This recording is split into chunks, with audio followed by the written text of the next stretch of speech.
The live TV, सच सबसे आगे।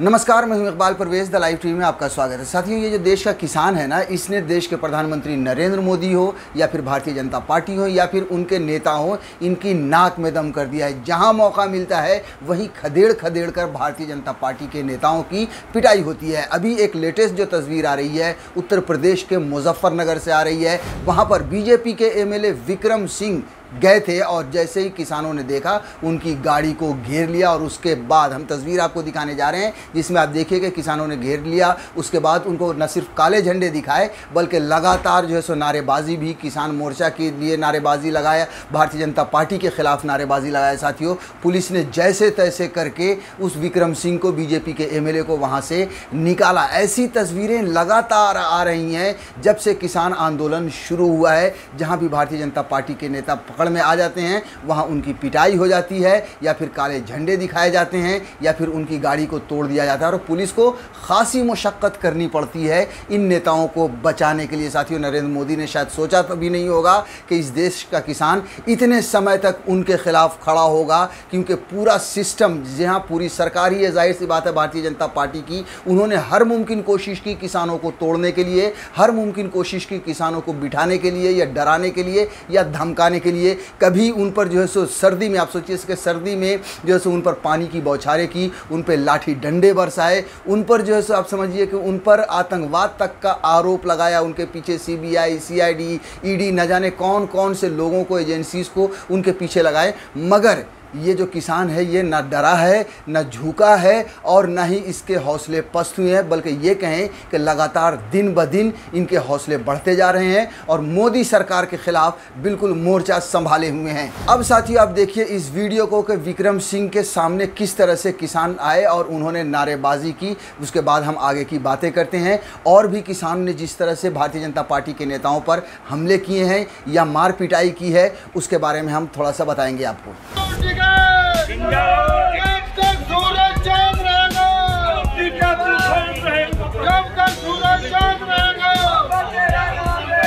Bharatiya Janata party के लोगों को तो घर से निकलना भारी हो जाएगा। अभी तो काले झंडे दिखाए, अभी काला तेल तो है।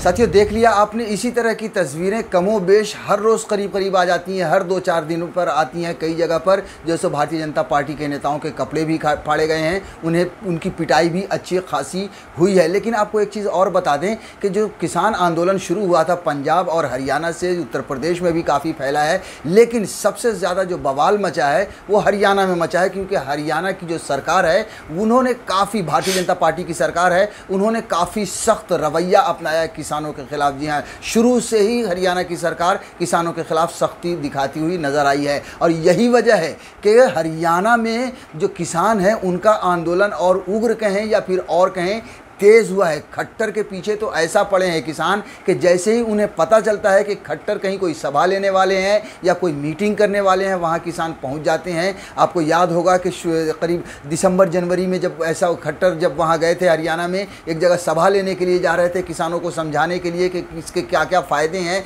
3 काले कानून जो भारतीय जनता पार्टी ने बनाए हैं, तो वहाँ पर किसान पहुँच गए थे और उनको खदेड़ दिया था। उनको हेलीकॉप्टर लेकर वापस भागना पड़ा था साथियों मनोहर लाल खट्टर को। उसके बाद जहां भी खट्टर पर नजर पड़ती है वहां पर किसान काले झंडे लेकर पहुंच जाते हैं, उनके खिलाफ नारेबाजी करते हैं। अब अगर हम और ये गुस्सा हरियाणा में क्यों दिखता है, क्योंकि खट्टर सरकार ने भी हमेशा जो है सो उन पर जुल्म किए हैं या फिर उन पर लाठी चार्ज करवाए हैं। अभी आप देखिए करनाल में क्या हुआ, 2-3 दिन पहले की ही खबर है, आपको बता देते हैं कि किस तरह से आपने सुना होगा कि मनोहर लाल खट्टर की गाड़ी को जब वो जा रहे थे मीटिंग में तो उनको काला झंडा दिखाने के लिए शांतिपूर्ण प्रदर्शन के लिए किसान वहाँ पहुँचे थे। उसके बाद क्या हुआ कि पुलिस ने जो है उन पर लाठीचार्ज कर दिया और एसडीएम ने, यहाँ एक वीडियो वायरल हुआ था जिसमें एसडीएम ने साफ साफ कहा था कि उनका सर फोड़ दो। जाहिर सी बात है इस पर बहुत आलोचना हुई और अलग अलग तरीके से विशेषज्ञों ने अपनी अपनी राय रखी और ये कहा कि एसडीएम अपनी मर्जी से इस तरह से